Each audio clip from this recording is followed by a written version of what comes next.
ตอนนี้ประเทศเวียดนามคือบ่ได้รอท่าประเทศลาวเลยเนาะเวียดนามไปไกลแล้วทุกคน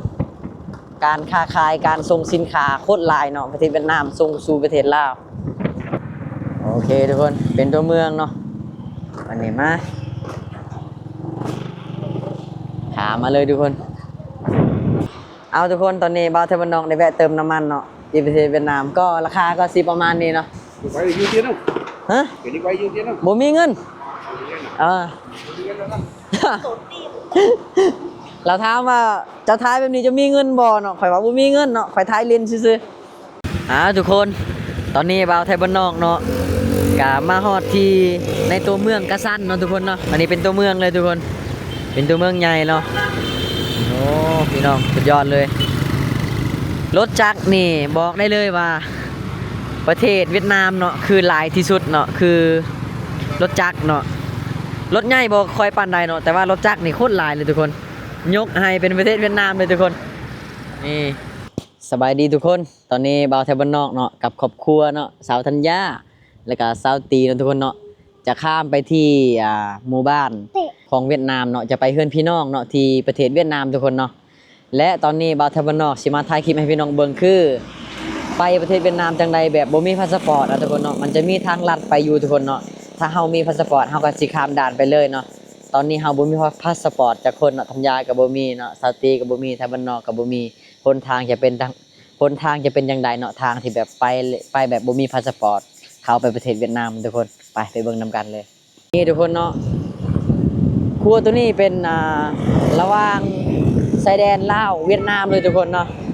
เดี๋ยวเฮาสิข้ามไปประเทศเวียดนามกันเลยเนาะไปซื้อเนี่ยก็สิเป็นด้านใหญ่เนาะแต่ว่าเฮาสิเลี้ยวซ้ายเนาะไปทางลัดเนาะทุกคนเนาะนี่เนาะมีทางลัดเลี้ยวซ้ายนี่ทุกคน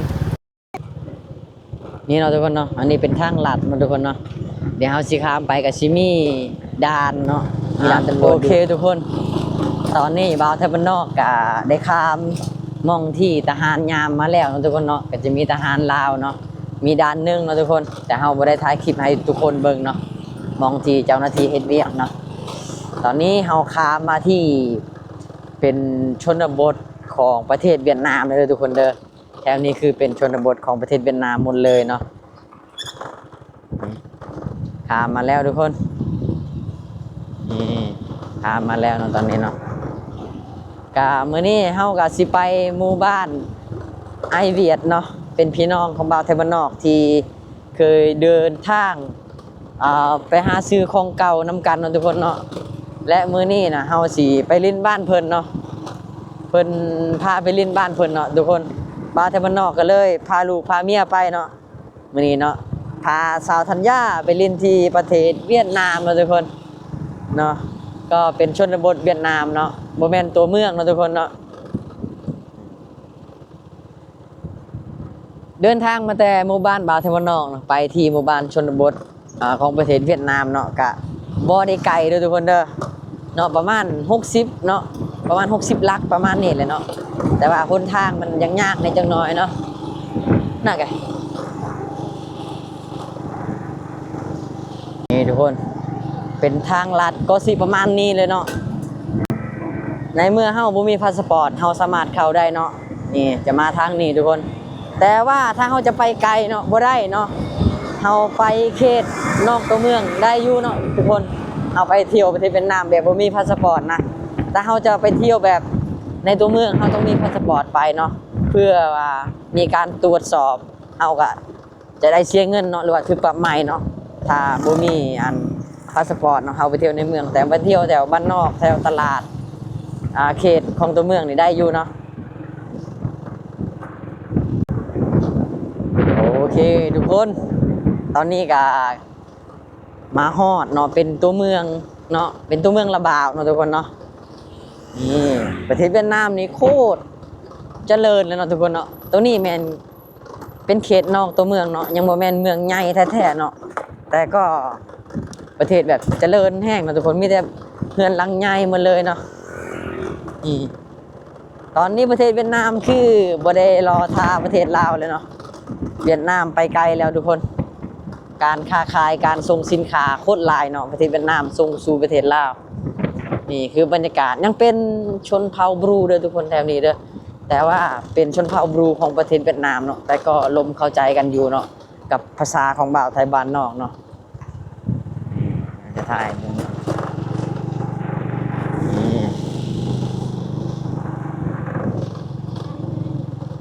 นี่น่ะโอเคทุกคนเป็นตัวเมืองเนาะวันนี้มาถามมาเลยทุกคน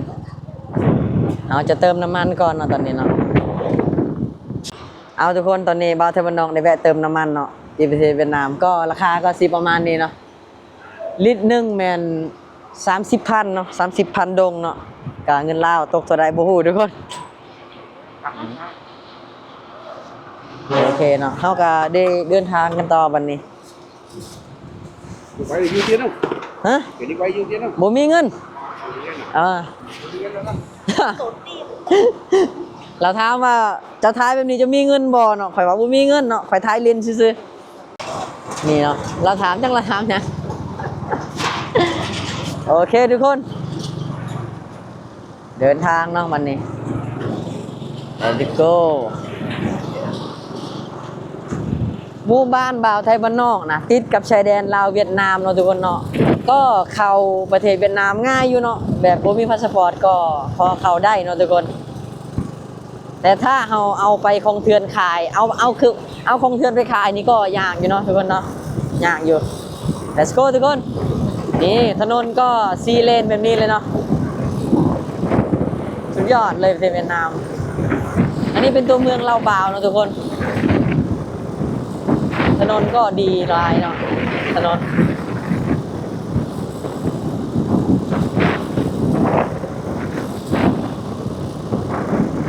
นี่ทุกคนอ๋อ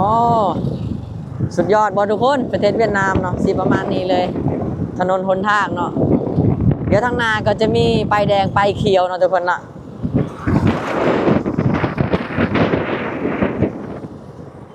แต่ตอนนี้คือแอบไปเนาะ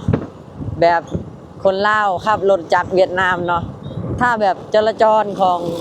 เวียดนามจับได้ก็สิถือความไม้คือกันเลยทุกคนแต่เฮาแอบไปเนาะแต่เฮาเป็นคนลาวกับปั๊บบ่ลายดอกทุกคนเนาะ นี่ขับรถที่ประเทศเวียดนามต้องระวังจังซี่เนาะคนเวียดนามเขาขับรถแบบบ่เกรงใจกันนะทุกคนเนาะเร็วเขาขับเร็วเนาะไวเขาขับนะเวลาเขาข้ามถนนมาแบบข้ามเลยนะทุกคน ไม่ได้เบิ่งซ้ายขวาเนาะ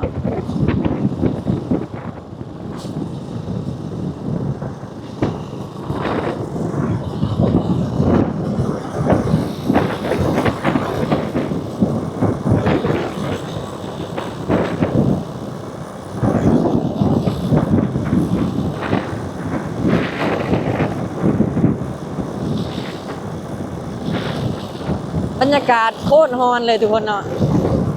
อยู่ประเทศเวียดนามก็ฮอนคือกันนะตอนนี้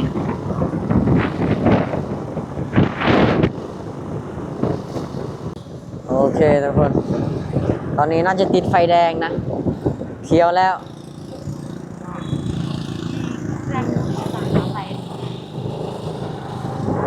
ไปทุกคนนี่แหละโคตรสะดวกเลยเนาะมีไฟแดงไฟเขียวแล้วนี่ก็จะเป็นน่าจะเป็นเสานักเรียนเนาะประเทศเวียดนามเขาจะใส่สุดจังซี่เลยนะทุกคน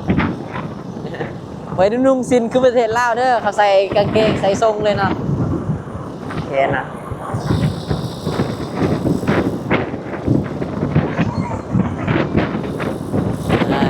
โอ้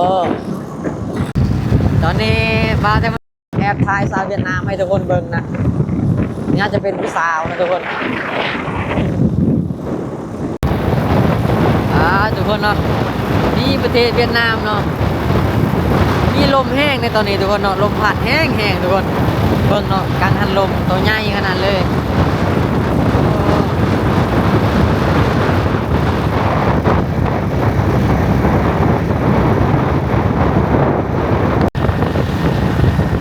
ทุกคน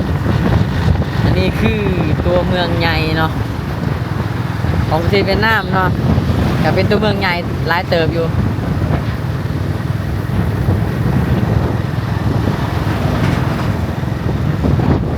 นี่แหละเจม ทุกคนตอนนี้บ่าวไทยบ้านนอกเนาะกะมาฮอดที่ในตัวเมืองกะซันเนาะทุกคนเนาะอันนี้เป็นตัวเมืองเลยทุกคนเป็นตัวเมืองใหญ่เนาะโอ้พี่น้องสุดยอดเลย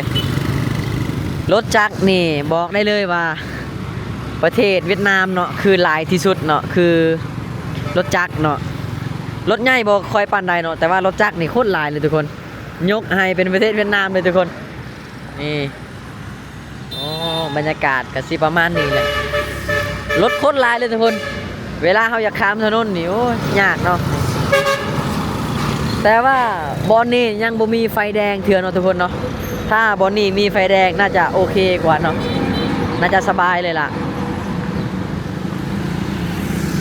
นี่ทุกคนมากับไอ้น้องเวียดนามคือเก่าเนาะเพิ่นพามาเล่นมาเที่ยวบ้านเพิ่นเนาะ นี่สัญญาณสัญญาสบายดีสบายดีเหรอ นี่ทุกคนสาตีครบเนาะมานำกันเดี๋ยวมืออื่นเนาะเพิ่นสิพาไปลินทะเลเพิ่นว่าเนาะพี่น้องเนาะบ่าวไทยบ้านนอกกะบ่ได้มีเงินมีคำดอกเนาะเพิ่นว่าเพิ่นจะพาไปเนาะเพราะว่าบ่าวไทยบ้านนอกก็เป็นพี่น้องกันแท้ๆเนาะกับเขาเจ้าเนาะมื้ออื่นเพิ่นจะพาไปลินไปเที่ยวเนาะแถวทะเลเพิ่นว่าเพราะว่าบ่าวไทยบ้านนอกก็ได้มีโอกาสมากอะเลยสิมาลินมาเที่ยวเบิ่งเนาะเดี๋ยวก่อนเนาะโอ้สุดยอดบรรยากาศเนาะทุกคนเนาะประเทศเวียดนามโคตรเจริญเลยทุกคนเนาะตอนนี้ประเทศเวียดนามได้บริทาประเทศลาวแล้วทุกคนคือว่าแล้วเนาะเจริญไปไกลแล้วเนาะอันนี้แค่ยังเป็นตัวเมืองน้อยเนาะถ้าจะเป็นตัวเมืองใหญ่นี่จะมีตึกสูงหลายกว่านี่เนาะอันนี้ยังบ่มีตึกเท่าเนาะเป็นเรือนธรรมดาเนาะสุดยอดบรรยากาศทุกคนที่ประเทศเวียดนามแต่บ่าวเทวันนอกบ่ฮู้ภาษาจักดีเลยเนาะบ่จักเลยคำหนึงก็บ่ฮู้ฮู้แต่กินข้าวกินน้ำเนาะสิไปทางอื่นก็บ่จักเลยทุกคน